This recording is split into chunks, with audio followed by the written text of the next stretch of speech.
بسم اللہ الرحمن الرحیم. السلام علیکم. آج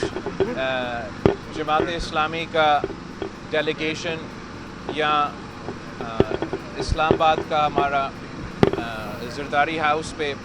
پاکستان پیپلز پارٹی کا اور جماعت اسلامی کا باقاعدہ ملاقات ہوا ہے. سب سے پہلے میں امیر جماعت اسلامی کو مبارکباد وہاں پہ دیا، آپ کے سامنے بھی دیتا ہوں کہ وہ منتخب اپنا جماعت کا امیر بھی ہے اور اس کا تعلق ہمارا اپنا شہر کراچی سے ہے، تو اس پہ ہم ان کو مبارکباد بھی دیتے ہیں. جہاں تک ہمارا گفتگو ہوا، بات چیت ہوا، وہاں آف کورس جو سب سے اہم ایشو پوری دنیا کے لیے خواجہ سطح پہ اس وقت جو اسرائیل کا امپیریلسٹ کولونیل ایکسپینشنسٹ ایجنڈا ہے، جس پہ انہوں نے مسلمانوں کا جینوسائیڈ کی صورت میں اور مسلمانوں کی سرزمین کو قبضہ کرنے کی صورت میں ایک نیا مہم اکتوبر 7 سے شروع کیا، جہاں انہوں نے جیسے عراق کے جنگ کے وقت WMDs کا ایک ایشو بنایا گیا اور اس کو ایک بنیاد بنا کے مڈل ایسٹ میں اسلامک ورلڈ میں ایک اور جنگ چھیڑنے کا موقع ملا،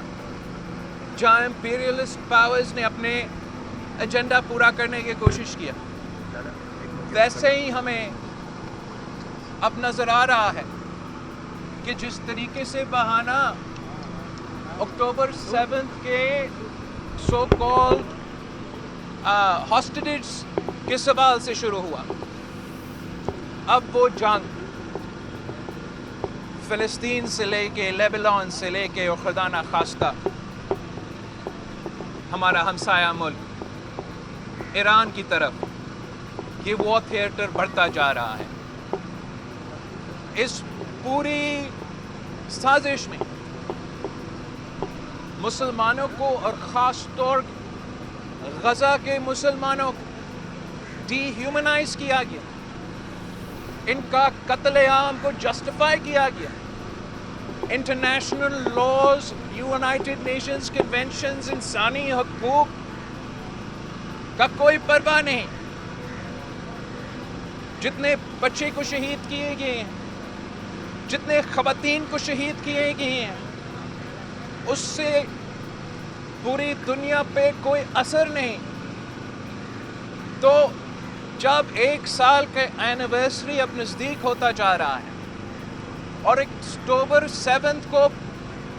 ریئر ویو میں رکھ کے آکیوپیشنل فورسز اپنا وہ تھیٹر کو ایکسپینڈ کرنے جا رہے ہیں، وہ مسلمانوں کو نہ صرف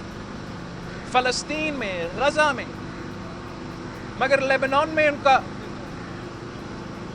موبائل فونز اور پیجز کو بم میں تبدیل کر کے وہاں حملے کر رہے ہیں. جس طریقے سے پولیٹیکل قیادت کو فلسطین کے حوالے سے ایران میں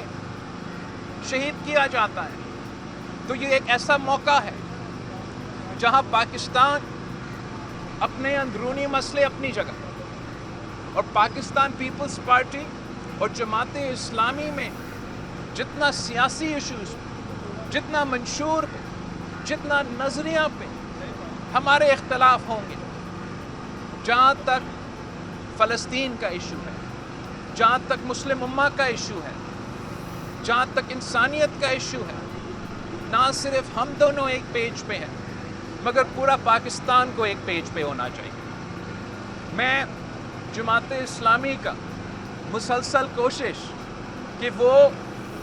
فلسطین کے حوالے سے ہمارے غزہ میں بھائی بہنوں کے قتل عام جس طریقے سے پاکستان بھر میں اویئرنیس ریز کر رہے ہیں، ہم اس کا تعریف بھی کرتے ہیں، اور جو آج اس سیاسی ماحول میں جہاں عام طور پہ سیاسی جماعتوں جو ایک دوسرے سے اختلاف کرتے ہیں وہ تو ہاتھ ملانے کے لیے تیار نہیں ہوتے. میں سمجھتا ہوں کہ پاکستان کی سیاست کے لیے بھی یہ ایک بہت اچھا پیش رفت ہے کہ اس ماحول میں ہمارا اپوزیشن میں ہونے کے باوجود وفاق میں اپنی جگہ، صوبہ سندھ میں بھی آپ سب کو معلوم ہے کہ پاکستان پیپلز پارٹی اور جماعت اسلامی بینچ کے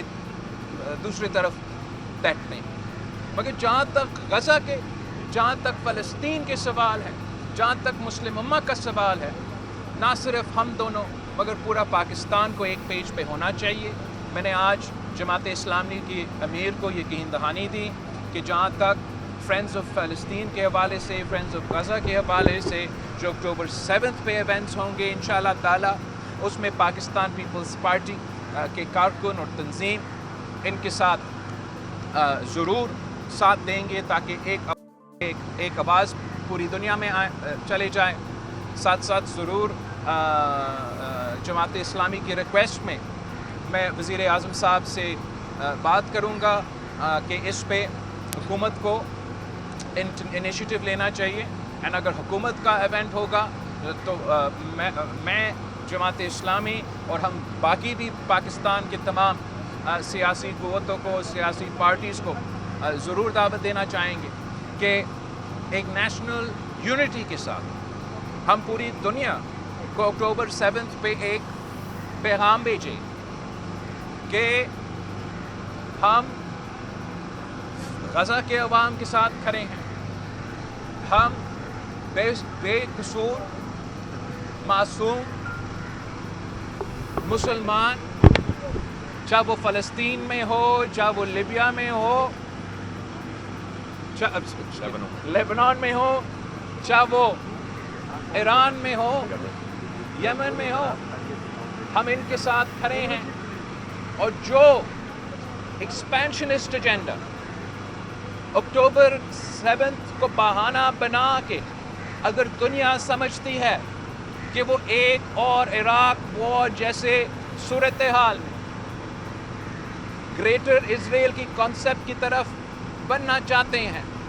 تو سب سے پہلے پاکستان کے عوام ان کے سامنے کھڑے ہو جائیں گے. میں ایک بار پھر جماعت اسلامی کا، حافظ صاحب کا شکر گزار ہوں اور یہ امید رکھتا ہوں کہ اسی قسم کی مثبت سیاست، چاہے آپ اپوزیشن کے اتحادی ہو، اپوزیشن میں ہو یا حکومتی جماعت، آپ مثبت سیاست کرنے کی کوشش ہم کریں گے، چاہے یہ خارجہ سطح پہ یا ملک کے اندر. جہاں ہم کنسنسس بنا سکتے ہیں اس سے ہم طاقت اپنا سکتے ہیں اور آگے بڑھ سکتے ہیں. بلاول صاحب یہ بتائیں ایک بار کہ پھر آپ کا شکریہ. بلاول صاحب تھینک یو ویری مچ. یہ بتا دیں کہ جب آصف علی زرداری صاحب نے صدر پاکستان تھے، انہوں نے پاکستان میں سیاسی جماعتوں سے رابطے شروع کیے تھے اور انہوں نے اپنا دوسرا دورہ جب کیا تھا وہ منصورہ جماعت اسلامی ہیڈ کوارٹر کیا تھا. آج زرداری ہاؤس کا حافظ نہیں برہمان بلاول بھٹو زرداری ہمیں منصورہ میں نظر آ سکتے ہیں. آپ پہلے بھی میں نظر آیا تھا منصورہ میں، تو یہ ہمارے لیے بالکل آگے جا کے بھی ہو سکتا ہے. جہاں تک ہمارا ڈومیسٹک سیاست ہے، جماعت اسلامی اور پاکستان پیپلز پارٹی کا اپنا اپنا نقطہ نظر ہے. ہم ایک دوسرے کے، ہمارے درمیان اس پہ کوئی کنفیوژن نہیں ہے کہ ہم ایک دوسرے کے اپوزنگ سیاسی جماعتیں ہیں. مگر جو کلچر بنا ہوا ہے پاکستان میں اس وقت خاص طور پہ، مگر دنیا بھر، جہاں سیاست کو آپ نفرت میں تبدیل کر دیتے ہیں، جہاں سیاست میں آپ بات بھی نہیں کرتے، انگیج بھی نہیں کرتے، تو اس سے ملک کا نقصان ہوتا ہے. میں سمجھتا ہوں کہ جس ایشو کو حافظ صاحب نے آج ہمارے پاس لے کر آیا ہے، ایک بھی پاکستانی نہیں ہوگا جس کا پورا کا پورا کنسنسس اس ایشو پہ ضرور ہوگا. تو ہمیں کم از کم اس قسم کے ایشوز پہ اپنا آپس کے اختلافات گروپ کے ایک پیج پہ آنا چاہیے ایک گریٹر کاز کے لیے. جیسے یہ خارجہ سطح پہ اتنا یہ کنسنسس بن سکتا ہے، ویسے ملک کے اندر ایسے بہت سے ایشوز ہیں.